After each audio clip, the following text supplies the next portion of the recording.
and I pretend to be boys and girls that are underage. I arrange to meet that person.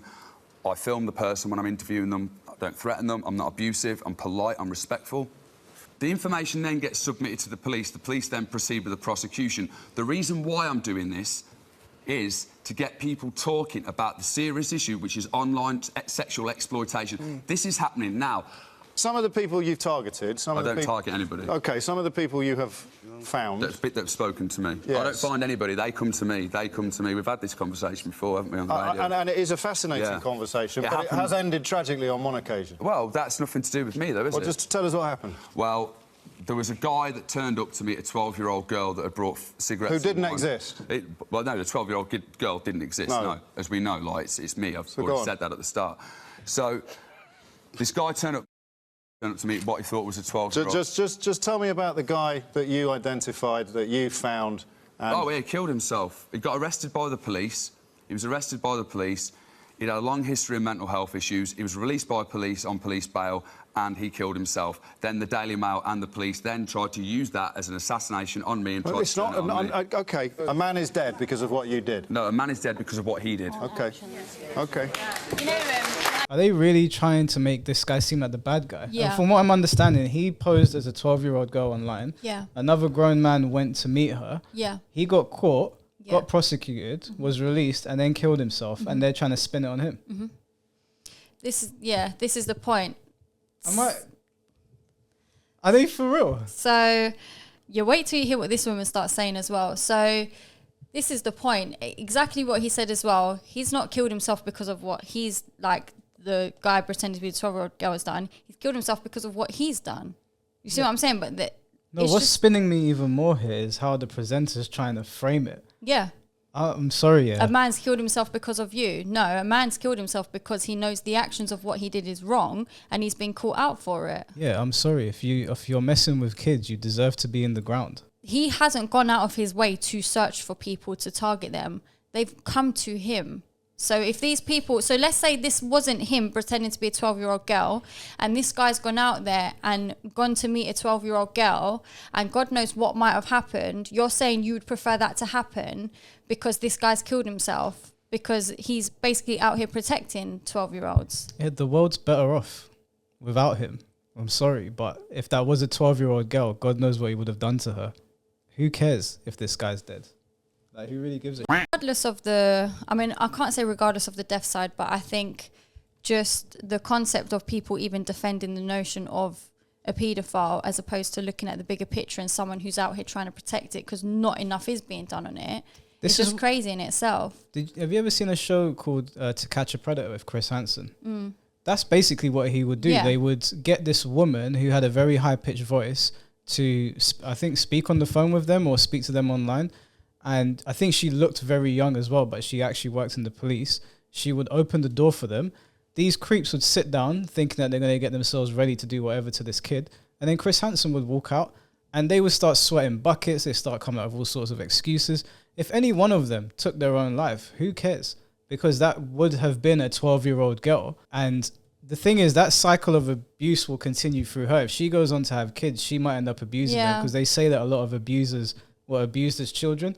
So better to cut the demon's head off, right? Like cut the head off the snake and just be done with it. Like who actually cares that a paedophile killed himself? But this is it. So this guy's out here and there's a lot of other people out there who are working to catch predators. And I think it's a very good thing because they're getting these people off of the streets and protecting the children around us. And they shouldn't be and can't be held responsible just because of what somebody else does because they've been caught out for their wrongdoings. It makes no sense. Like, okay, so let's say somebody robbed a shop and got arrested by the police because they're a criminal, and the person who called the police, are they going to get done because, let's say this person then killed themselves because they knew they was going to go to prison. Is the person who called the police or the police going to get done because that person killed themselves? People kill themselves in prisons all the time. Yeah. You got to be responsible for your own behavior. The To Catch a Predator show that you guys were talking about just a few minutes ago, that show actually got cancelled in 2008 because they did what happened here, basically. They caught the Texas assistant district attorney chatting to what he thought was a 13-year-old boy, and that assistant district attorney killed himself, and the show got cancelled for that. So they did their jobs, but because that guy had a position of power, they cancelled it. Well, it's not explicitly said because he had a position of power. Maybe he's the first person that killed himself from the show before he got arrested. Oh, so okay. Because of the murder, because he I killed mean, himself. The thing is with that is that if anybody kills himself due to a show, it has to get cancelled. That's what happened with Jeremy Kyle as well. Yeah, well, I mean, cancellation or otherwise, that district attorney put his foot in it. To be fair though, this was like, so basically the guy shot himself as the crew was going into his house to arrest him. Really? Yeah, so it got caught on camera basically. Okay, which so was that's another quite a difficult one to not cancel. Well, I don't know if they would have released it, even if they, because it's not a live show, right? I guess the logistics of that situation would make it hard to not cancel it. But regardless of that, if you are messing with a kid and you realize that you're in the wrong and you get caught and you decide to do something to yourself, that's not our problem. That's not this guy's problem either. Charlie Webster, you're a presenter and a Ministry of Justice panel. Yeah. Stinson got a round of applause. It's not hard to understand why, and yet, I mean, what he does is... There's just a couple of points I'd like to pick on.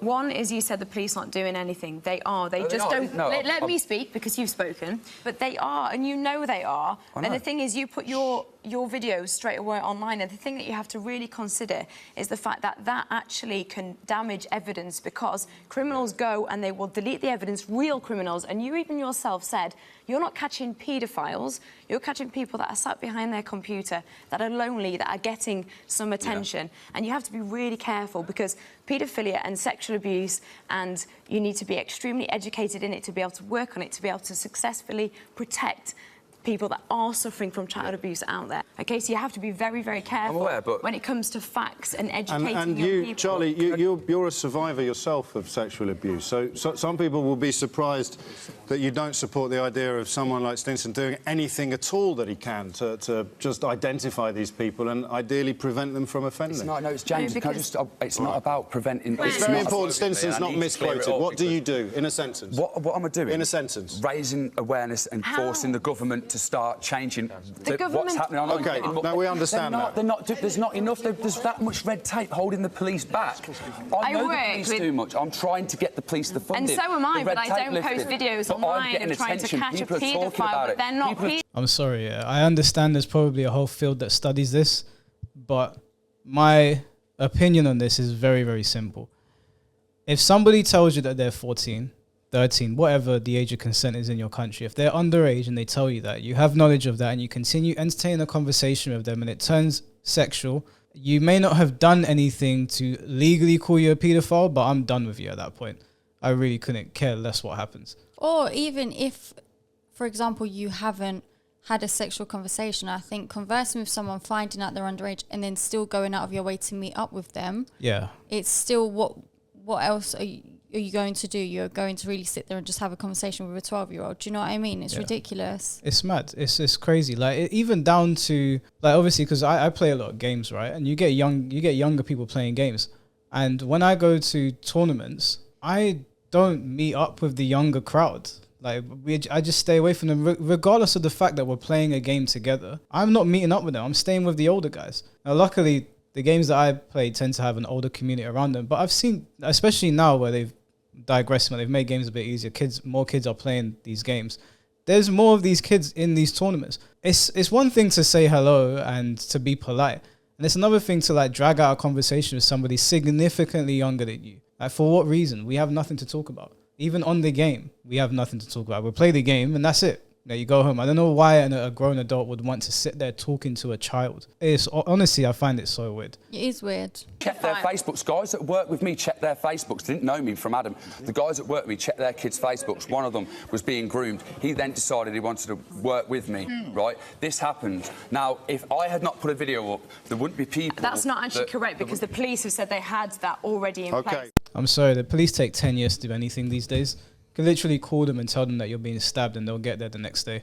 Like, I'm not saying that all police are bad or that like they're not understaffed, but I'm sorry, like it's a clear situation. Like if you've got a kid, like one of the kids in the house or like your little brother or whatever, and you find out a grown man's talking to them online, we don't need to talk about anything else. we're pulling up to your yard, shit's gonna go down. If you're talking to underage children, that's it. There's no two ways about it. I don't know why people are trying to skirt around this issue, talk about legalities and being abused as a child. I understand and have sympathy for people that have been abused as children. But if you cross that line, then the sympathy and the empathy all goes out the window. You've crossed a line.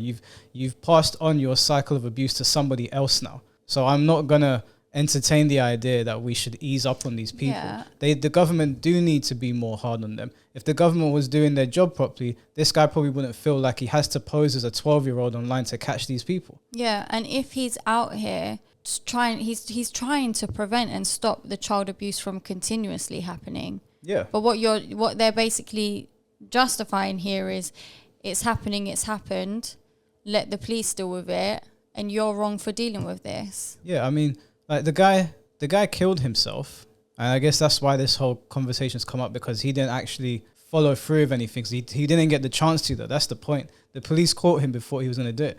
If someone's talking to a child online, I'm willing to bet 9 times out of 10, if given the opportunity, they're going to go through with something. If they're talking to them sexually online, 9 times out of 10, I highly doubt they're going to have like an epiphany or something, and they're just going to be like, oh, maybe I shouldn't do this, and walk away. And as like, I don't have kids of my, we don't have our own kids, but like having youngsters in our families, I would rather that piece of shit kills himself than someone in my family have to deal with that abuse because you're attracted to children. That's not my problem. I don't know how you got there. I don't know if you were born with it. I really don't care. For me, it's just about protecting the children so they don't grow on. First of all, they don't have to go through something horrific like that. And then they don't pass on that cycle of abuse to other children because they've been traumatized. Or what about if somebody got abused and then they killed themselves because of PTSD of what they've been through? Yeah, as far as I'm concerned, this guy did the right thing. I don't care about the guy that killed the guy. Who gives a who really cares? Does anyone here care? No? Cool. Anything else you want to add to it? No.